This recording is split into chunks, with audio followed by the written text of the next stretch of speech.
Hola oyentes de Radio Sefarad, bienvenidos una semana más a De Aquí para Allá, Lecturas Profanas con Pablo Dreisi. ¿Qué tal, Pablo?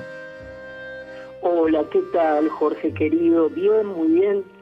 Pues sé que están un poquito ahí azotados, castigados con algunos vientos. Bueno, pero vamos a seguir leyendo y vamos a seguir advirtiendo a nuestros oyentes de que esta no es una parashá al uso, no es una comentario de la lectura de la Torá de esta semana desde el punto de vista religioso, de ninguna corriente religiosa, ni siquiera desde el misticismo de la Kabbalah o desde la lingüística, sino desde la filosofía, orientada a la filosofía judía, por supuesto, que es tu terreno de acción. Y hoy vamos con la parashá de Miketz, que literalmente de lo que trata es de cuando José está en Egipto y bueno, le pasan estas historias que comúnmente conocidas de los sueños, de las vacas gordas, las vacas flacas, pero no sé si es ese el tema que vas a escoger hoy para comentar. Sí, Jorge, bueno, ante todo te saludo a ti y a la audiencia.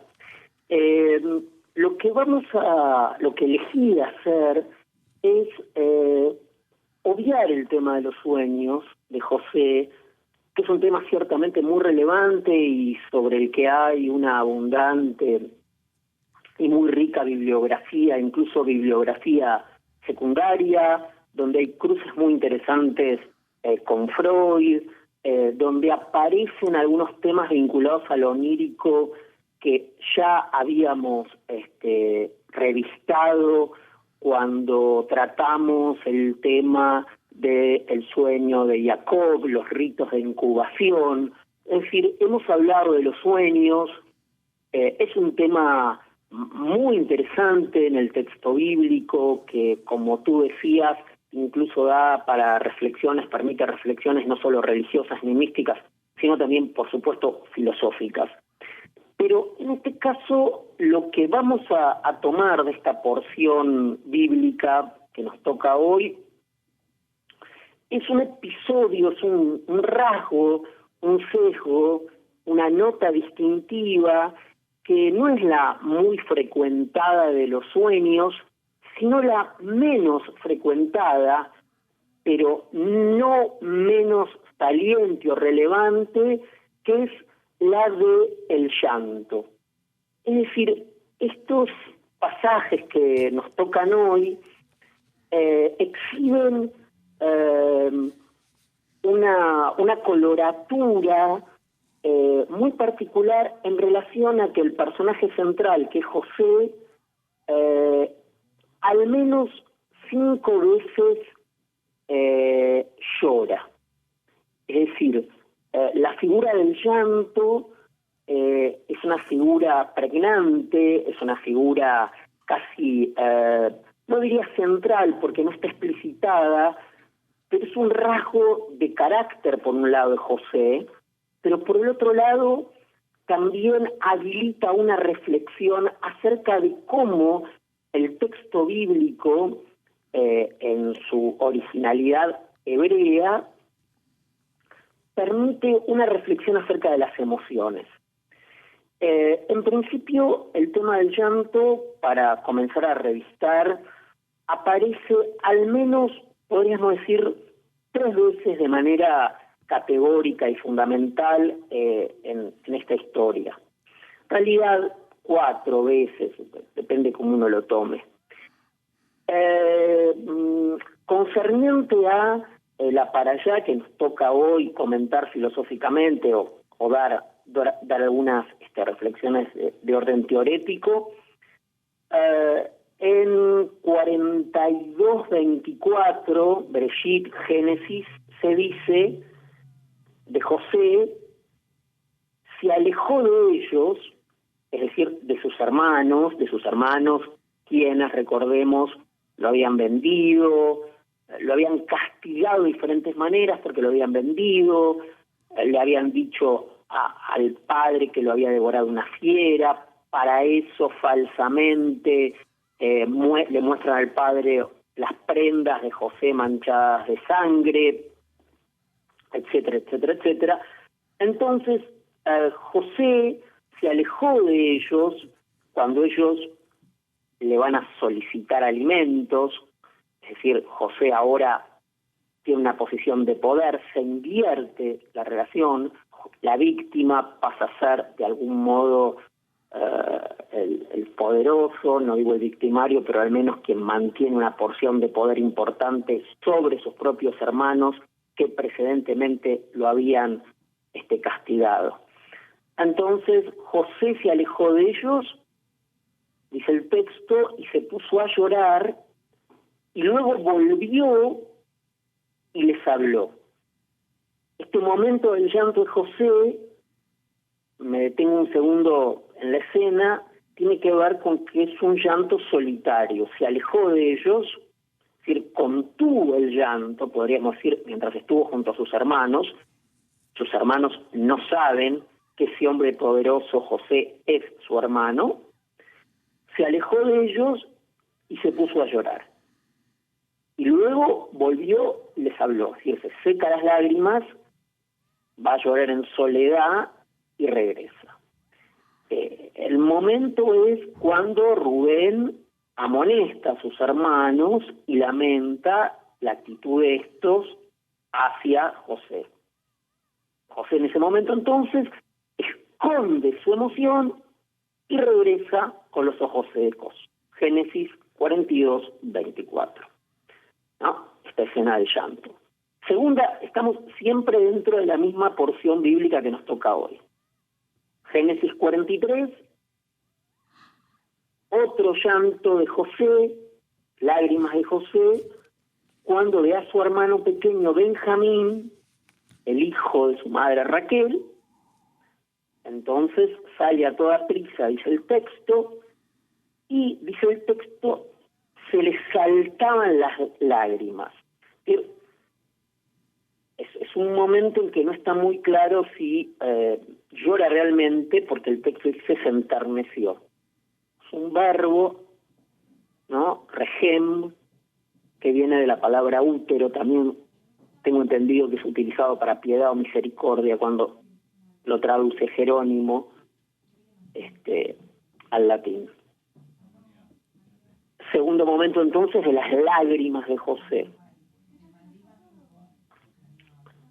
Luego hay una escena fundamental ya con posterioridad a la porción que hoy nos toca, que es cuando José, Génesis 46, 29, José se encuentra con su padre, dice, se presentó y se desplomó José sobre su cuello, que es su padre, y siguió llorando sobre su cuello. Estas tres escenas del llanto, digamos que no son únicas en todo el texto bíblico, pero es muy curioso, es muy llamativo que el personaje José, aparte de practicar la oniromancia, aparte de tener significados mesiánicos, tiene esta característica particular del llanto. Ahora bien, no leímos aún la parte fundamental, el llanto principal. A propósito, puse estos llantos, estos momentos de las lágrimas, pero hay un momento clave, y es el más importante, que es al que me voy a referir ahora, que es, y ustedes, todos los que alguna vez leyeron este texto o leyeron alguna interpretación, recordarán que es cuando José le dice finalmente a sus hermanos, yo soy el que ustedes vendieron, yo soy ese, y sus hermanos, por supuesto, quedan atónitos y anonadados. Ese momento es el que le da, es el paroxismo de la historia, es el momento que esperamos. Si hoy fuese una telenovela o un melodrama, diríamos que es el momento clave. Digo todo esto porque, más allá de las cuestiones místicas, religiosas, talmúdicas, alágicas, el texto bíblico es un texto como mencionamos en uno de nuestros encuentros a Auerbach, a Erich Auerbach. Es un texto que narrativamente, en su plot, en su trama narrativa, supera, podríamos decir, muchas de las sagas, historias y epopeyas griegas, babilónicas. Es un texto con de una factura narrativa extraordinaria. Y este momento, cuando nosotros como lectores vamos llevando la atención de la historia, este es el gran desenlace, cuando José les dice a sus hermanos: yo soy vuestro hermano. Digamos que José se está conteniendo, José ya los está tratando a sus hermanos que lo habían vendido, y todo el tiempo está conteniendo esta información y su propia identidad. Aristóteles, en su Poética, llama a esta figura anagnorisis. Anagnorisis es, para Aristóteles, el reconocimiento que lleva al desenlace en una historia. Es decir, es la misma que cuando en un melodrama o en una novela en la TV, en la televisión, alguien dice: bueno, yo soy tu madre, o el personaje se entera que no es el hermano y entonces se puede efectivamente casar. Cuando un huérfano reconoce a tal persona como que es en realidad su padre por un lunar. Bueno, esta figura tan importante, esta figura narrativa, esta anagnorisis, es la que distingue a este párrafo, y creo que en pocas producciones narrativas en la historia de la literatura es tan fuerte y llega al paroxismo de la emoción como en este texto de José. ¿De qué se trata este momento? ¿Qué es lo que cuenta este momento? José, entonces, voy a repasar, se ha convertido en la mano derecha del faraón. Durante muchos capítulos ha estado jugando con sus hermanos, aunque por supuesto estos no son conscientes de ello. José les ha ordenado que vayan a buscar a su hermano más joven, a Benjamín, de quien ya dijimos, cuando lo ve, se echa a llorar también. Entonces les ha ordenado a sus hermanos que vayan a buscar a su hermano más joven, a Benjamín, en contra de los deseos de su padre. Les ha hecho aceptar la responsabilidad del robo de una copa de vino que había colocado en el saco de Benjamín. Es decir, había castigado de algún modo a sus hermanos. Ahora, cuando cree que ya les ha hecho padecer a ellos, a los hermanos, y a su propio padre, las torturas suficientes para compensar los sufrimientos que él había padecido por causa de aquellos, decide que ha llegado el momento de revelarles quién es, o sea, el momento de la anagnorisis, según la Poética de Aristóteles. Y les leo el pasaje en una de las tantas traducciones. Ya no pudo José contenerse delante de todos los que estaban en pie, y exclamó: echad a todo el mundo de mi lado. No quedó nadie con él mientras se daba a conocer José a sus hermanos. Y se echó a llorar a gritos, y lo oyeron los egipcios, y lo oyó hasta la casa del faraón. José dijo a sus hermanos: yo soy José, ¿vive aún mi padre? Sus hermanos no podían contestarle porque se habían quedado atónitos ante él. José dijo a sus hermanos: vamos, acercaos a mí. Se acercaron y él continuó: yo soy vuestro hermano José, a quien vendisteis a los egipcios. Recuerdan que habíamos hablado en el encuentro pasado que Manuel Levinas pone el hincapié en vender al hermano, ¿no? Pero aquí el hincapié de hoy es en el llanto. Este momento de revelación, este desenlace narrativo, esta catarsis, va acompañada del llanto. Entonces, la primera reflexión, Jorge, que sobre estas lágrimas, que es el tema de hoy, uno podría pensar, es que esta es la primera vez en este pasaje de Génesis 45, de Bereshit 45, primero en que José llora delante de otros. Esto me parece fundamental. Antes se iba a llorar, ¿no? Como esas personas que se sienten mal en un trabajo, a veces se van a llorar al baño, ¿no? Esta figura que a mí me ha pasado en algunos trabajos, incluso en la universidad, de gente que se siente mal en una situación social incómoda y se va al baño a llorar. Este llorar solitario, ¿no? Que diferente a esta vez que por primera vez el llanto de José es público. Luego hay una idea acá muy fuerte que la trabaja una gran filósofa, Martha Nussbaum, norteamericana, que es que el llanto revela una verdad con un grado de evidencia inocultable. Es decir, el llanto es la exhibición, quizás la patentación, digamos, hace patente nuestros sentimientos de un modo taxativo. O sea, no hay modo, las lágrimas no engañan, ¿no? Es el momento de desencadenamiento de la emoción. Y no solo de la emoción que está relacionada con la tristeza, porque ahora vamos a decir algo sobre eso.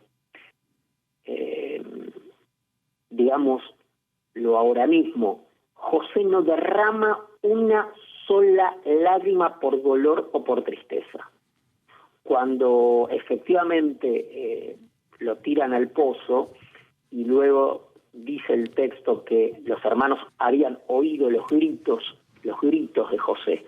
José nunca llora de dolor, solo llora de alegría, solo llora de emoción, solo llora de ese quiasmo, de esa mezcla, de esa imbricación indistinguible entre la alegría y la tristeza, que es ese llanto de emoción. Es como si, Jorge, la emoción del llanto no es la emoción, en el caso de las lágrimas de José, de la tristeza, es puramente de la emoción. O sea, él cuando ve a Benjamín se desborda de la emoción. Es más, creo que la traducción, que es la mejor para mí, de Bereshit, de Kolodenko, precisamente él traduce como, en vez de se enterneció cuando se encuentra con Benjamín, dice se desbordó. Una cosa así traduce Kolodenko. Es decir, las lágrimas son lágrimas de ese llanto de overwhelm, ¿no? De estar como desbordado, es el desborde, no es ni siquiera tristeza. Incluso las lágrimas, estas últimas son casi de alegría, podríamos decir, ¿no? Son lágrimas de alegría en este punto. Pero hay algo, me parece aún más importante, que esta historia es una historia de reconciliación. Y las lágrimas son de reconciliación. También cuando se encuentra en 46 con su padre son de reconciliación. Es decir, la maravilla de este texto es que el acento está puesto en la afectividad entre hermanos y entre padre e hijo. Si nosotros antes acentuamos esta cosa un poco agónica de que en la Biblia siempre es la pelea de los hermanos, Esaú y Jacob, Caín y Abel, ¿recuerdas todo esto que veníamos? Bueno, me parece que es importante hablar ahora, y aparte antes de la fiesta, porque digamos que en cierta medida nosotros vivimos en un clima de fiestas judías, pero también vivimos todos en un clima de fiestas de la gente que nos rodea, y gente que queremos, cristiana, por supuesto, y a veces somos invitados, seguramente. Me parece que es importante esta idea de la reconciliación, que no es la reconciliación, digamos, es la reconciliación en su mejor luz, ¿no? No es la reconciliación fácil, ni la reconciliación que no implica justicia, ¿no?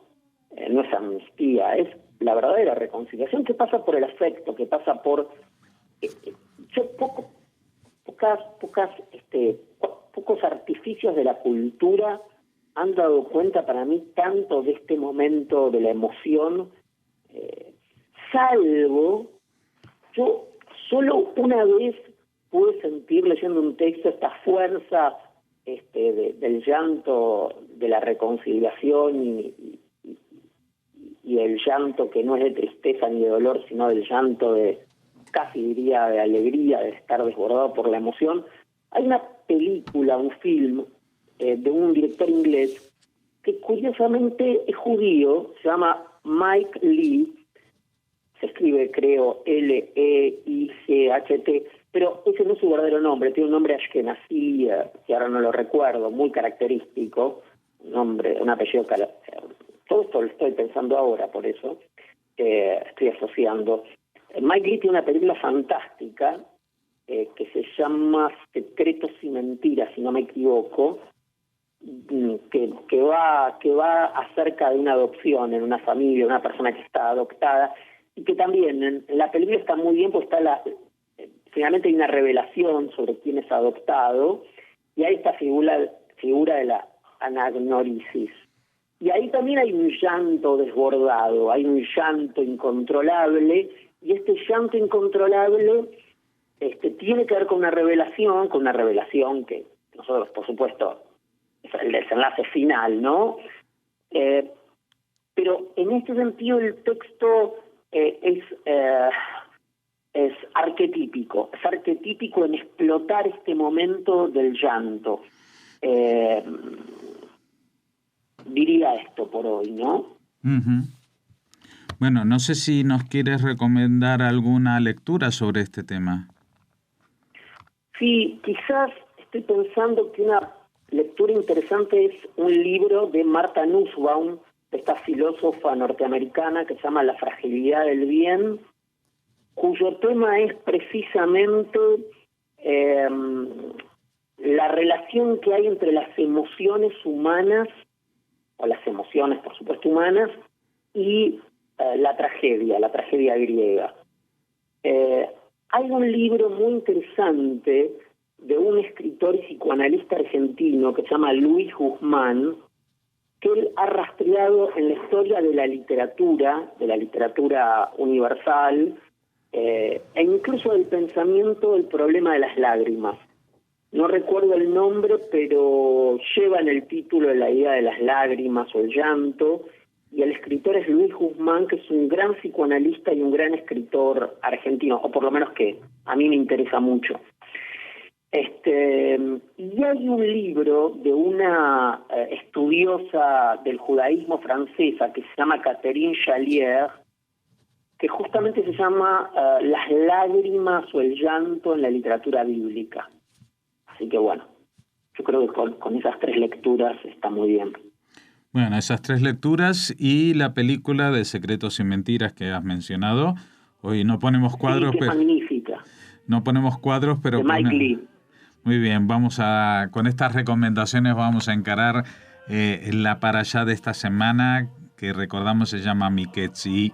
Vamos a volver a convocar a los oyentes la semana que viene para volver a estar aquí hablando desde este punto de vista profano y filosófico de la lectura bíblica, de la parashá de la semana.